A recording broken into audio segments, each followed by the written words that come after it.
My name is Stacy Haller, and I'm the president and CEO of the Bright Focus Foundation. And I want to welcome you all here tonight for this very special evening to recognize three incredible scientists who have done so much to help all of us live a better life. I would like to encourage you to continue eating while we're talking so that they don't take the salads away from you and then for the next, so please, it's fine. Bright Focus funds research worldwide to end diseases of mind and sight. We have 3 programs: macular degeneration, glaucoma, and Alzheimer's disease research. Since inception, we have awarded $275 million in grants, and in the last 3 years alone, we've awarded $65 million and have 275 ongoing projects worldwide. Thank you. These are really critical and important diseases to defeat, as nearly 300 million people around the globe have both macular degeneration and glaucoma. 300 million. So, and to be here tonight, we are so proud to be part of the Helen Keller Prize, which we've been together now for almost a decade, and we look forward to the future together. We want to thank the Keller family, who are so dear to us, and all the members of the Helen Keller Research Foundation for Education and Research. This has been a beautiful partnership, and all of it is about elevating vision science and the importance of eye health. I'd like to take a moment to welcome the new director of the National Eye Institute, Dr. Michael Cheng. Welcome. And I'd also like to just take a moment to say to the recipients tonight, Dr. Sheila West helped curb preventable blindness around the world, and she helped the World Health Organization set the standard for how to do this. Tremendous, tremendous effort and work, and it's a pleasure to recognize you tonight.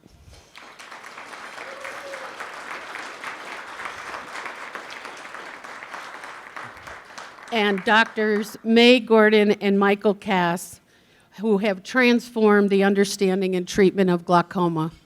You are just exceptional leaders in the field, and what a great moment to see you recognized.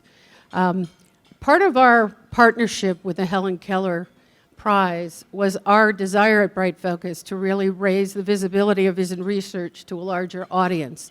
And part of that is on June 9th in Washington, D.C., at the Smithsonian National Portrait Gallery, we will host a gala to celebrate vision science as well as part of our Alzheimer's program, and we'll be enjoying a performance by Emmy Award winner winning star Will and Grace, Eric McCormick. So if any of you happen to be in Washington around that time and would like to join us, we'd love to have you there. It's really all about science and research. And as science and research is the only key to saving sight, the motto of Helen Keller, her words that have been flashing up here are so true about all the work that all of you do and how together we can make aging a better reality for many people. Alone we can do so little, together we can do so much, and I think that speaks volumes about the vision community. And with that, I'd like to introduce Dr. Robert Morris, the founder of the Helen Keller Foundation. Thanks, Stacy. It's a pleasure to be associated with the Bright Focus Foundation. Welcome to the ceremony. What's not to like about this evening? Huh? Laura Beckwith, our executive director, thank you for arranging this superbly. Rather than tell you a lot about the Helen Keller Foundation, I just draw your attention to the first page of the program. That pretty well says it all. The most exciting thing going on in our foundation right now is our partnership with Emmis Corporation to develop the first clinical trial for retinal detachment prevention. Now I'd like to introduce Keller Johnson Thompson, the great niece of Helen Keller, who's going to MC the evening, and she's accompanied by her mother and her son, whom I hope you'll meet during the course of the evening. Keller? First of all, thank you, Stacy. And thank you to the entire Bright Focus team for your continued dedication to vision research and for your amazing partnership with the Helen Keller Foundation. A special thank you to my colleague, Laura Beckwith, Executive Director of the Helen Keller Foundation, for her extraordinary talents in ensuring that the Helen Keller Prize for Vision Research continues to be a premier award in recognizing those whose accomplishments are in this field. And lastly, I would be amiss if I didn't recognize the founder and who I call the father of the foundation, Dr. Robert Morris. Through his vision,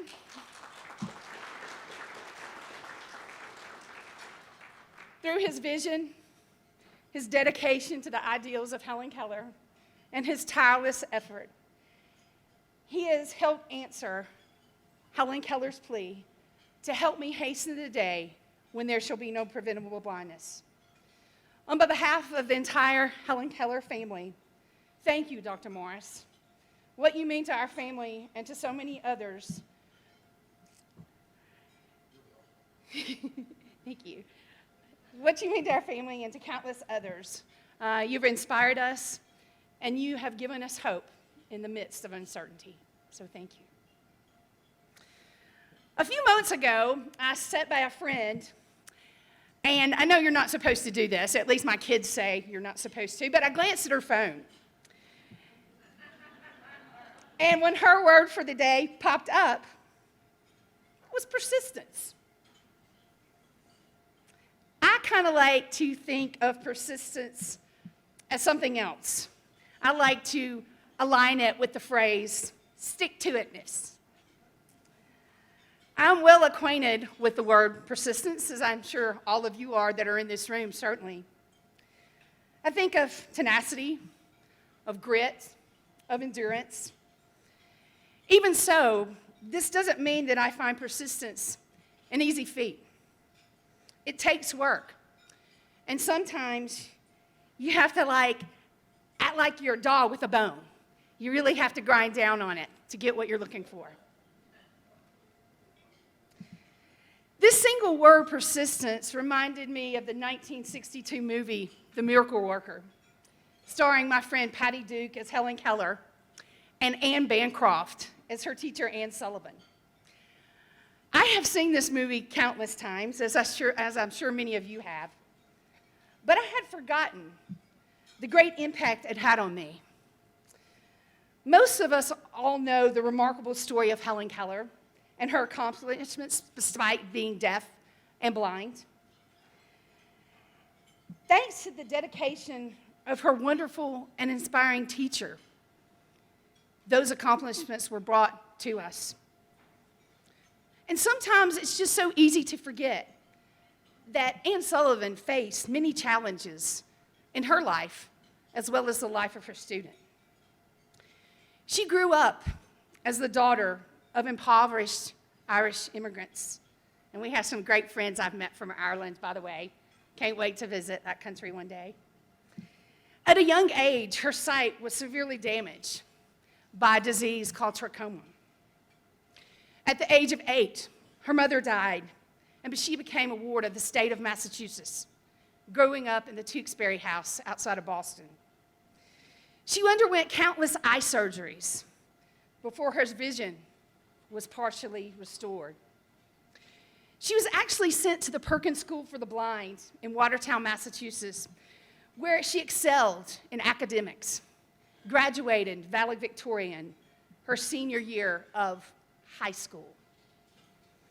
At 19 years old, 19, with not a day of college under her belt, she stepped off the train on March 3rd, 1887, in Tuscumbia, Alabama, to become the teacher of a little girl named Helen Keller. Although breaking through Helen Keller's double dungeon of darkness and silence was not an easy feat, Anne Sullivan never faltered in her belief in the little girl. She knew that, I quote, "the chick has to come out of its shell sometime," and knew that teaching must be taught with discipline, because, I quote, obedience without understanding is blindness in itself. Anne's persistence and determination taught a 7-year-old deaf, blind, and mute child to communicate with the world around her and to blossom into a world icon that is revered today in almost every country and will be studied for generations to come. What remarkable wit of teacher and student. So many obstacles to overcome, so many endless challenges, yet Annie did not waver. She didn't have to care, but she did. She could have easily thrown in the towel, so to speak, given up, packed her bags, and just gone north. But instead, her persistence brought help to the helpless, light to the darkness, and knowledge to the unknowing. Against all odds, Annie and Helen both changed history. They overcame defeat because they did not quit. Helen would write 13 books and over 500 papers and articles. She would inspire others to overcome their obstacles by visiting 39 countries on 5 different continents. In the end, Helen and Annie both knew that the obstacles they both faced shaped them into the strong women we know them as today. Their persistence to make a positive difference in not only their own lives, but in the lives of countless others. They surrendered to the task at hand. And I don't know about you, but that's the kind of person I want to be. One who doesn't surrender.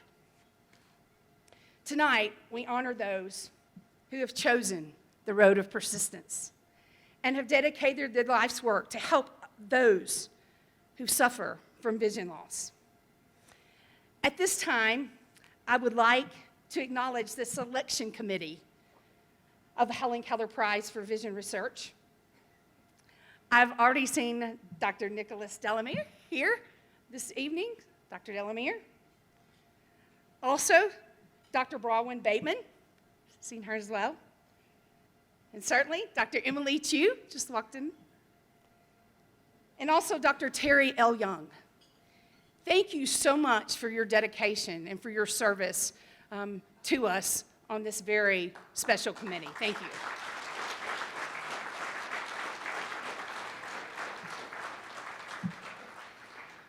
I would also like to acknowledge the Helen Keller laureates that are here with us this evening. Of course, Dr. Emily Chu, Dr. Jeremy Nathans, and Dr. Robert Massoff. Thank you for being here this evening.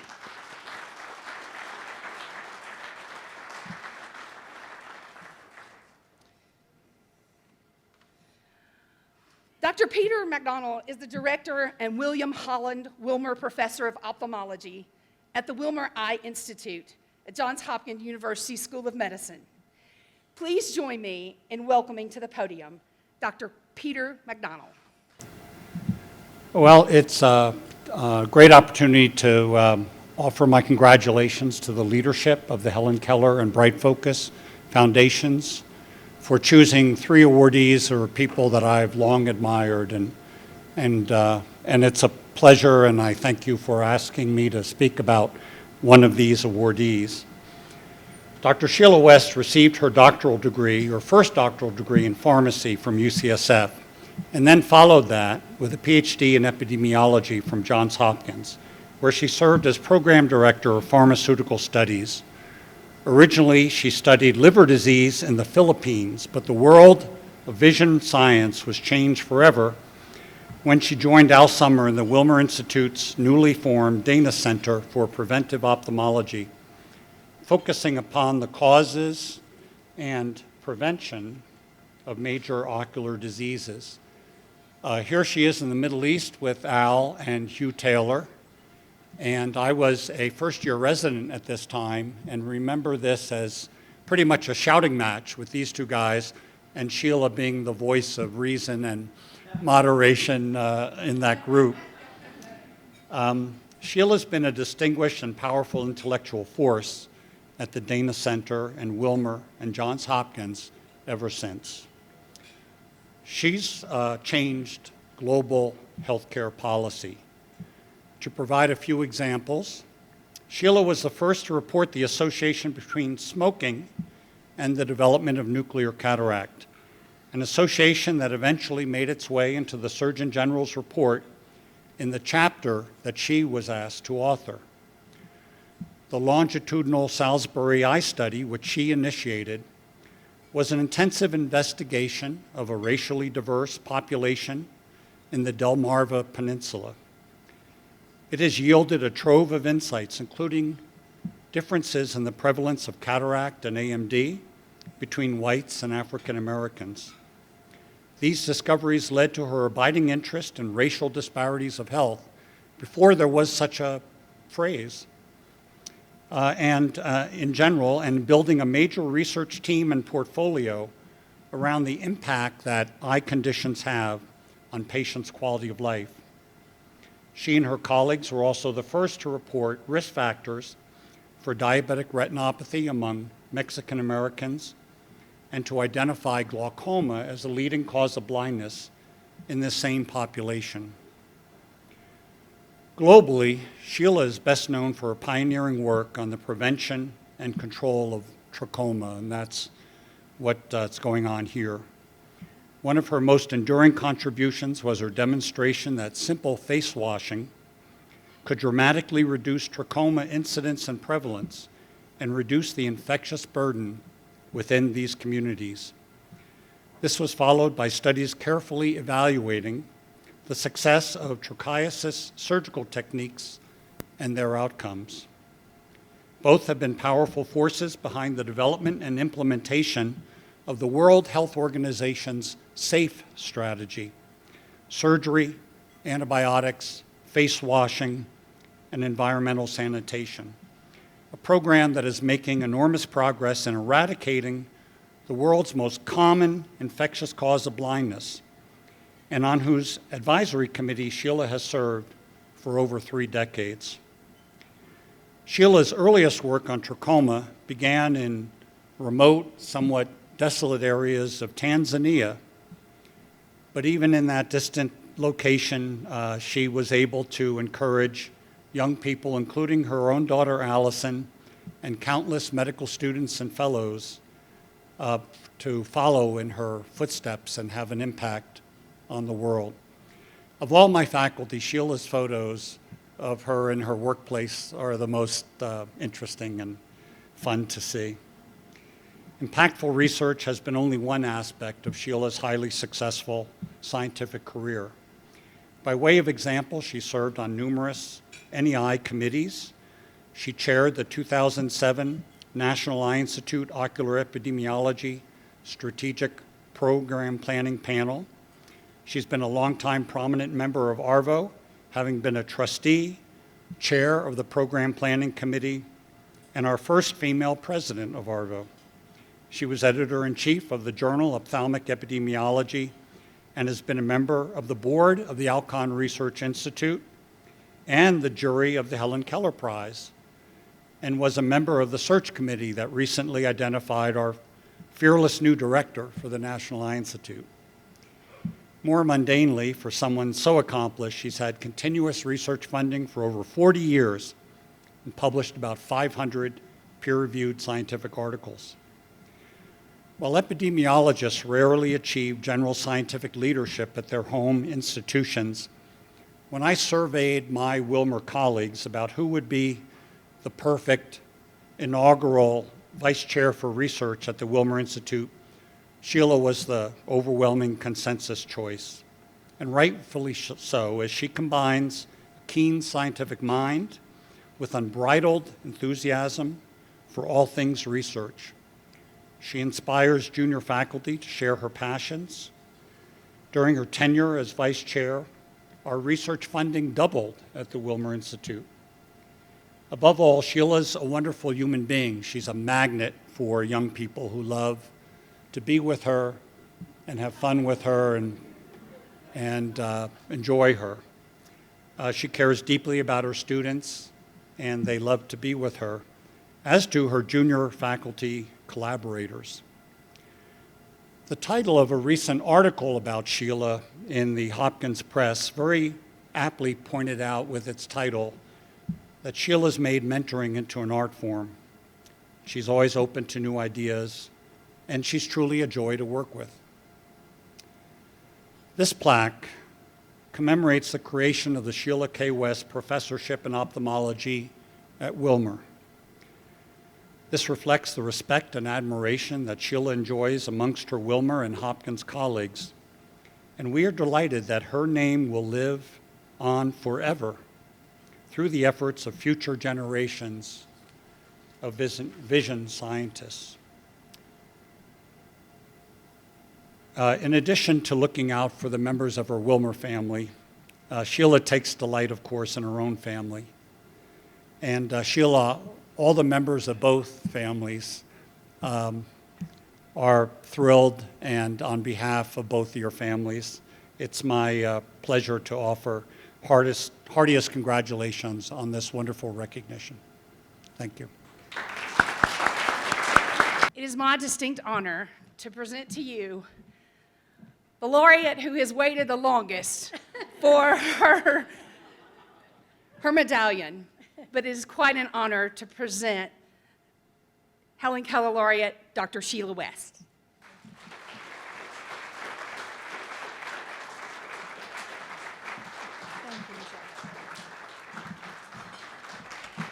Oh, man.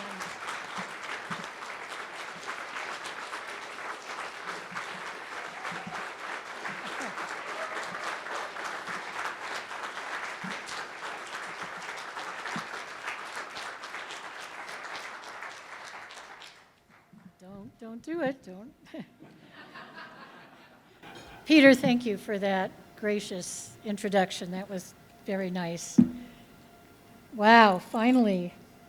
You know, when Laura called me and said, you are the 2020 winner of the Helen Keller Prize, and guess what? The world is shutting down. So, you know, here I am a couple years late, but I have to say I'm as thrilled now at being this 2020 recipient as I was when Laura first told me in 2020. And I'm grateful to the prize selection committee for giving me the honor of being part of such a distinguished group of laureates. So my acceptance speech will be very brief, because I was told to. So, I mean, first and foremost, it has been a privilege to be part of the vision research community, and especially the part that works for the elimination of neglected tropical diseases. The vision loss from these diseases is needless. They are entirely preventable. And that knowledge has been the fuel that drives my passion for research that contributes to the global efforts at elimination.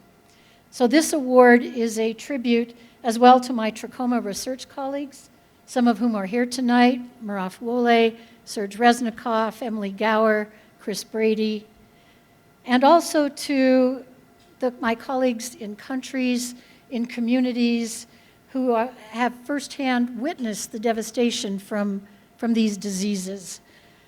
Their resolution inspires me. Their sustained commitment is part of the reason that we can report the successes we do.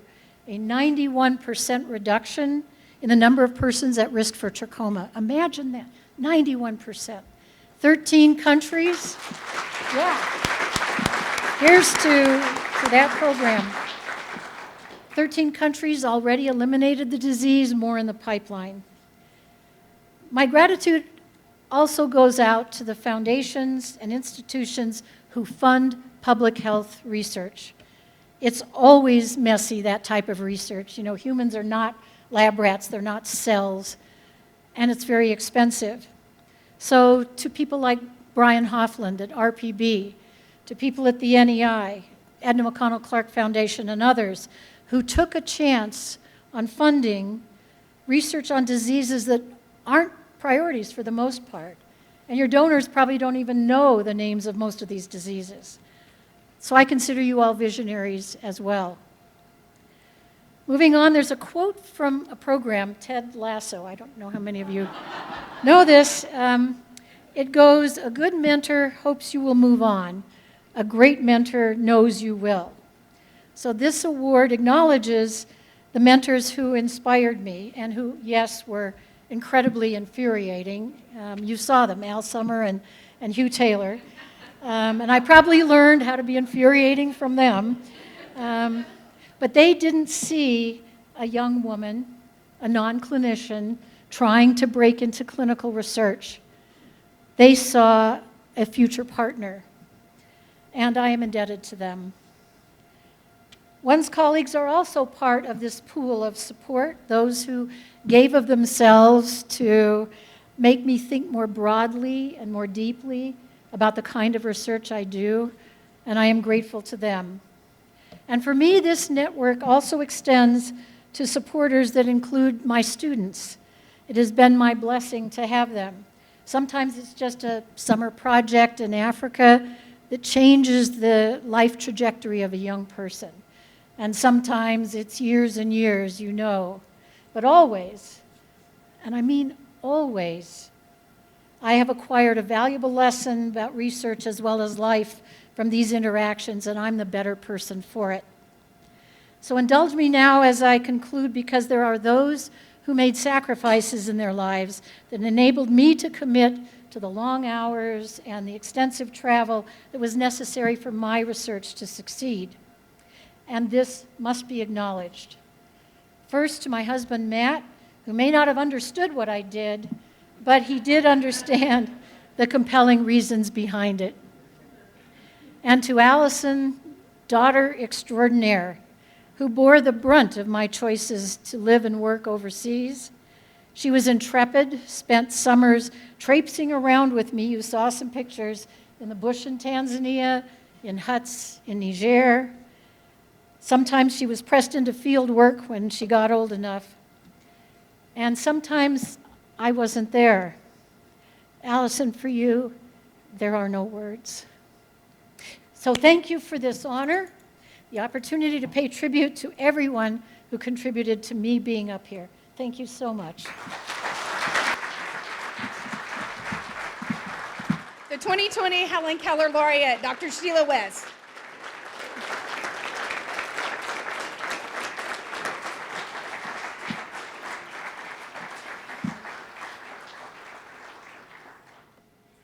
Dr. Dale Hoyer is Emeritus Professor of Ophthalmology and Visual Sciences, the Medical College of Wisconsin. He's also a Senior Volunteer Research Scientist at the Doheny Eye Institute and Volunteer Clinical Professor of Ophthalmology at the David Geffen School of Medicine, the University of California. Please join me in welcoming to the podium Dr. Dale Hoyer.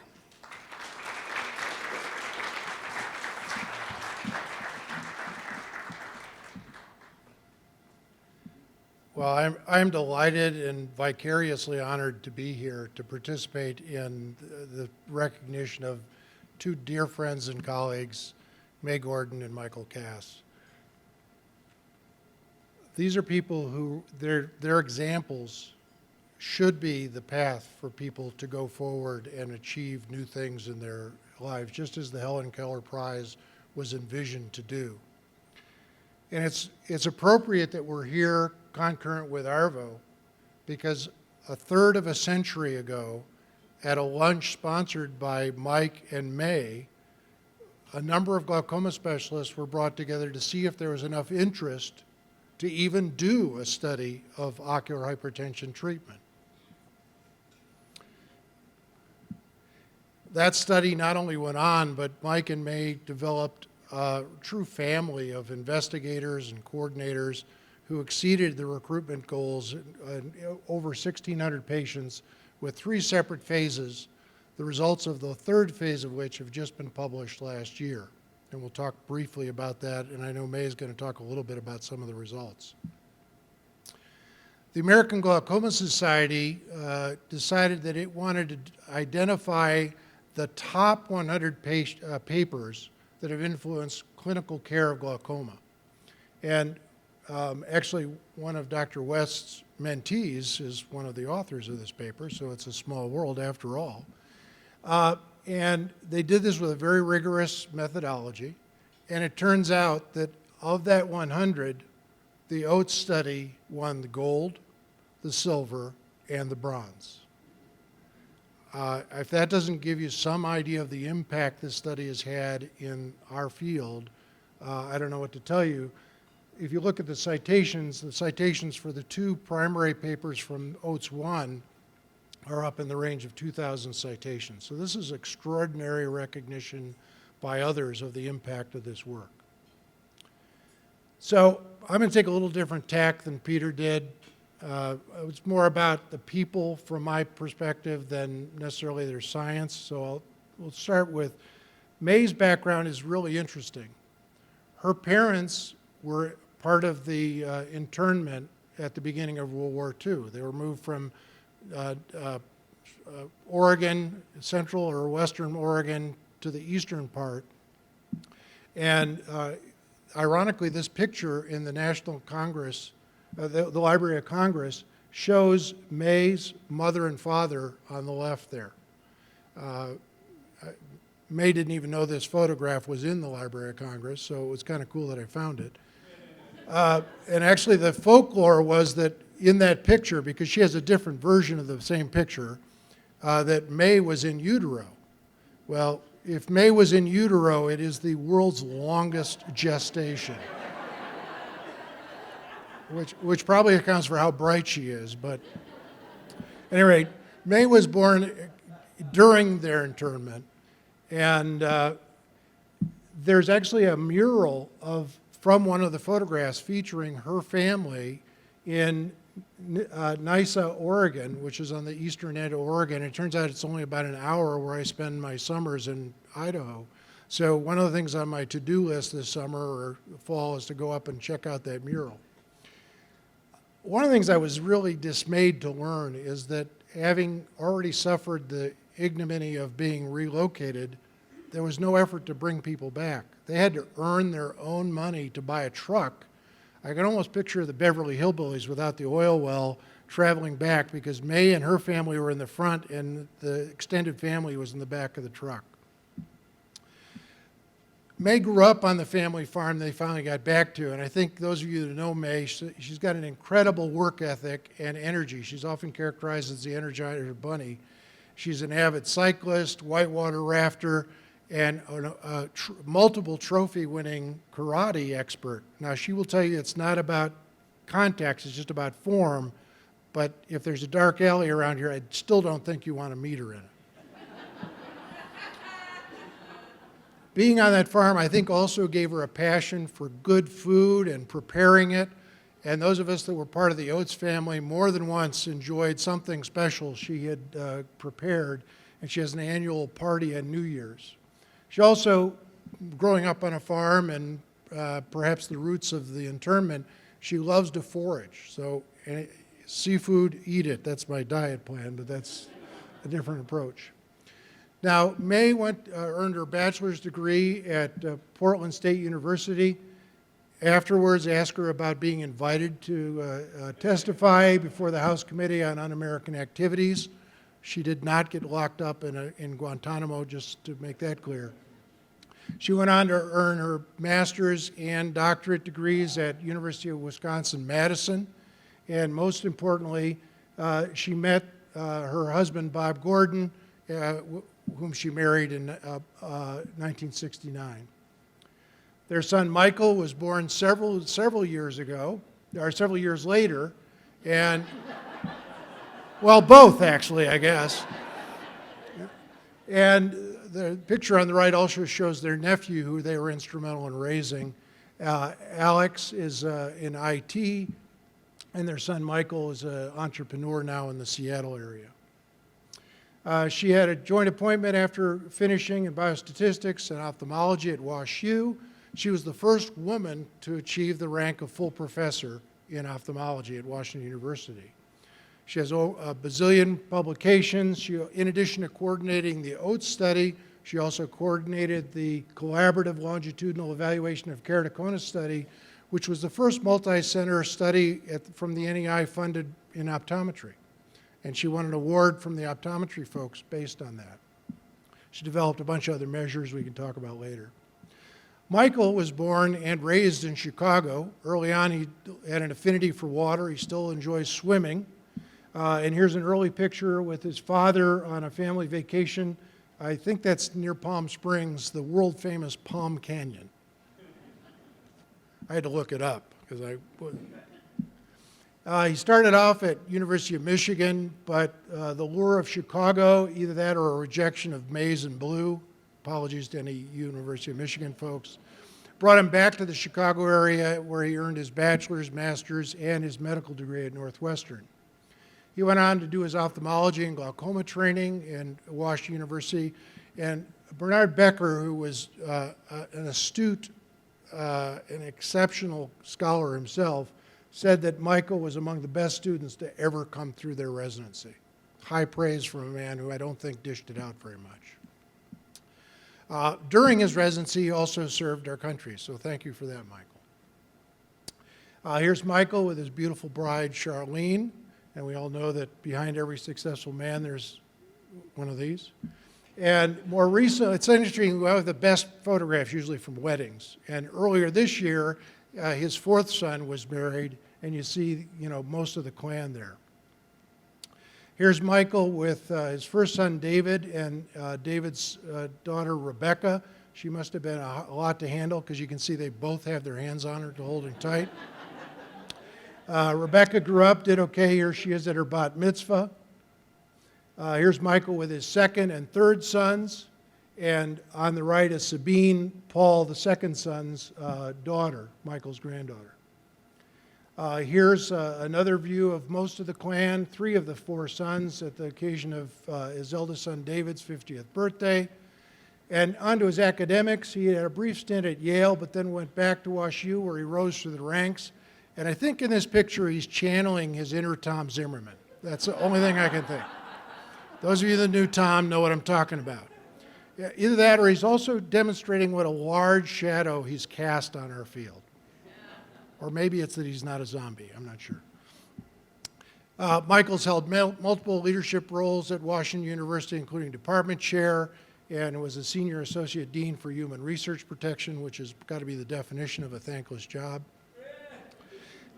His numerous national and international achievements. He is still on the editorial board, a deputy editor at JAMA Ophthalmology. He also serves as on the Data and Safety Monitoring Committee for the NEI intramural clinical trials. Again, an impressive academic record of productivity, multiple named lectures. He and May jointly won the Lewis Rudin Glaucoma Prize. He's an emeritus member of the Glaucoma Research Society. The Academy honored him with their Senior Honor and Life Achievement Awards, and in 2019 he was the American Glaucoma Society's Guest of Honor. Now, here are both May and Mike at Mike's wedding with May's husband Bob and Mike's brother, but I think that this also emblematizes, I've just made that word up, but Mike and May actually have a, kind of a professional marriage. They go back to the mid-1980s, which what are some of still the landmark studies on adherence to the use of topical glaucoma medications. Now, it was on pilocarpine, a medicine, as Mike said, we don't use anymore, and I like to say it's a medicine we use largely to mimic the blinding effects of glaucoma, but what the heck. With respect to oats, we've had almost 100 peer-reviewed publications come out from it. The data have been shared with 35 or more investigators worldwide, and this may be actually a kick, but they have an incredible development for ability to find and develop talent.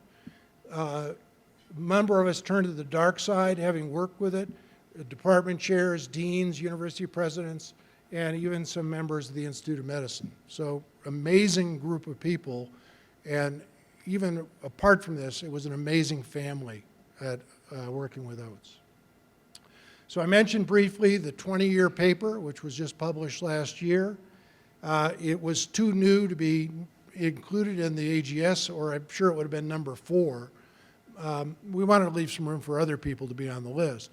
But in this from Altmeric, it actually turned out to be in the top 5% of research outputs of the over 20 million papers they've looked at. And they said it was at the 98th percentile. Now, I'm going to have May explain to me how you're in the top 5%, but you're in the 98th percentile. I guess you're still that, but it's understating it. So at any rate, I hope that you'll celebrate with me people that I regard as dear, dear friends that I've been blessed to work with. They're eminent scientists, scholars, and academicians. They're exemplary leaders, and they're even better, exceptional people. So, thank you. I would like to add something to Dr. Gordon's resume. She is also known as a matchmaker. She is responsible for putting together Dr. Michael Cass and his lovely wife, Miss Charlene. And as Miss Charlene told me tonight, it stuck. So it is a great honor and pleasure to introduce to you all the 2022 Helen Keller laureates, Dr. May Gordon and Dr. Michael Cass.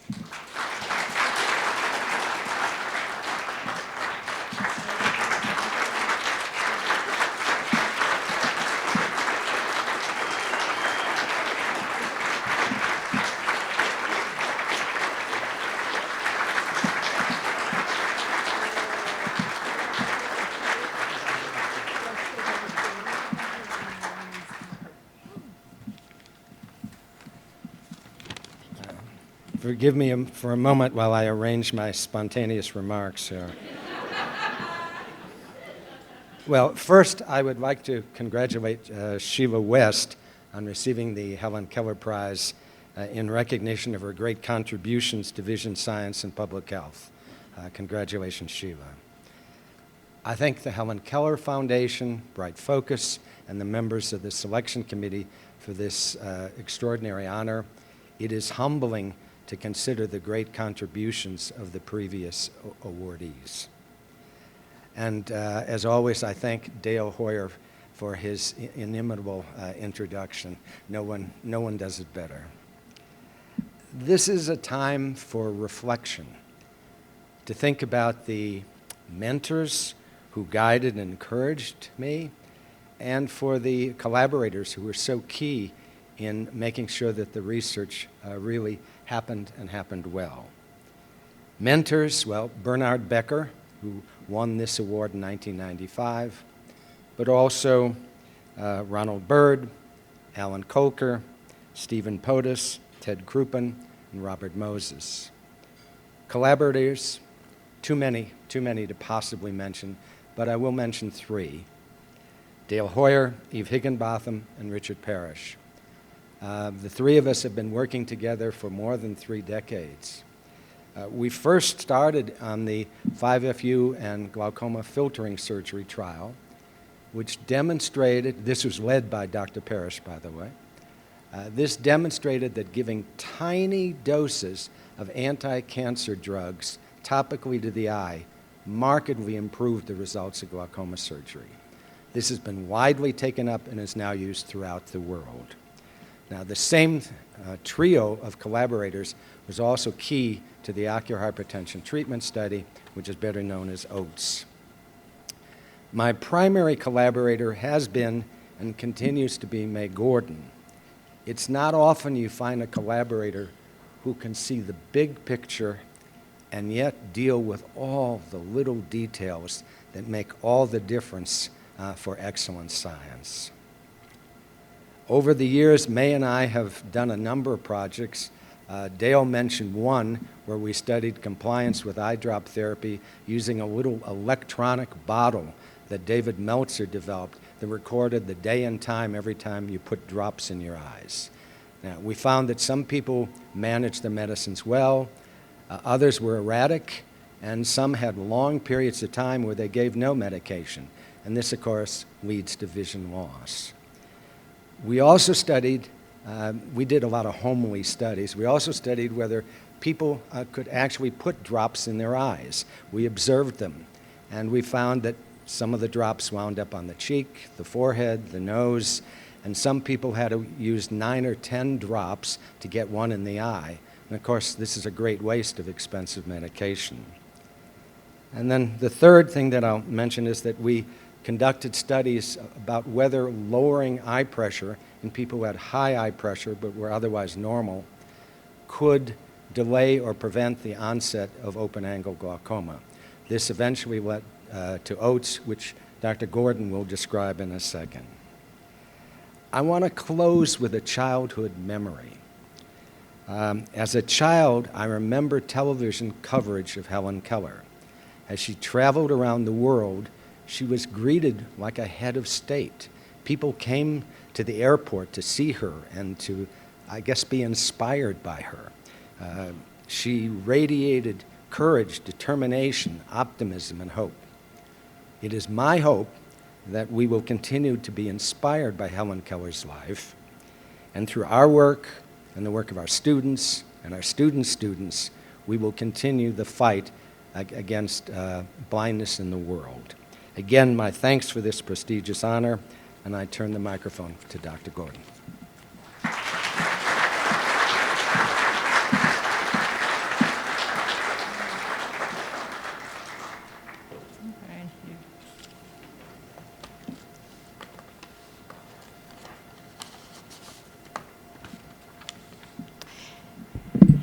It's an honor to be here and to share the stage of a woman who is truly a force of nature, Sheila West. I want to say that the contributions of OATS really reflect and are the flow of the dedication of patients and technicians and clinicians who kept the faith, stuck with the protocol, and delivered data of extraordinary quality. OATS is clearly a standout. Our data is shared, as you've seen, with many people because of its quality. 30 years ago, most studies show that eye drops to reduce pressure in the eye did not prevent glaucoma. However, I thought most, if not all, the studies had deep flaws, and we designed OATS to be a definitive study to give a yes or no answer for the 5 to 8 million people affected by this condition. And I wanted a yes or no study. It could not be maybe. And I want you to know that it was very important that if it was a no answer, that it affected all these people, and we needed to know the right answer. So OATS enrolled 1,600 patients and randomized 50% to treatment with eye drops to lower intraocular pressure and 50% to close observation without eye drops. And the result of this study was very definitive. We found that eye drops to lower eye pressure reduce the incidence of glaucoma by 55%, and that is a huge treatment effect. Now, the question is that glaucoma has a prevalence 4 to 5 times higher in African Americans. Does eye drops to lower IOP work in this group? And to answer this question, OATS enrolled 400 individuals of African origin, and again, the results were very definitive. Yes, eye drops prevented glaucoma in African American individuals. Well, if the eye drops are so effective, then the question becomes, when should you start it? Now, if you have 5 to 8 million people with this condition, should everyone start as soon as it's identified? Or can you safely wait later? To answer this question, we took the patients in the observation group who had not been treated with eye drops and started medication later. And again, the results were very clear. Eye drop therapy to reduce intraocular pressure started later, very effectively prevented glaucoma. Why is this important? It's important because it shows the value and safety of watchful waiting. We can wait to start treatment safely and effectively. This is particularly appropriate for patients of low risk of developing glaucoma. But who is at low risk and how do we tell? And to answer that question, we analyzed data collected at the beginning of the study to predict who developed glaucoma. We've discovered that individuals with thin corneas are at much higher risk of developing glaucoma. And we included that factor in our prediction model. This prediction model is now validated in Europe and in other US studies. It is now available on an interactive website and in downloadable apps. And the measurement of corneal thickness has now been approved for reimbursement by Medicare and is included in the preferred practice plans of ophthalmologists worldwide. At this point, we have just completed the 20-year follow-up study and developed information that is key to the long-term management of ocular hypertension. Things like, what is the lifetime prevalence of glaucoma in this group? And among those who develop glaucoma, how serious is the vision loss? And it turns out that 75% of the participants who had ocular hypertension did not develop vision loss under standard medical care. And that's wonderful news. We also, to our great surprise, learned that the prediction model based on data collected 20 years earlier still accurately identified people at low risk of glaucoma. So that this prediction model is actually a great legacy from this study. It will be useful to patients and clinicians making evidence-based decisions about their management of ocular hypertension now and into the future. So with that, I'd like to close. Thank you very much.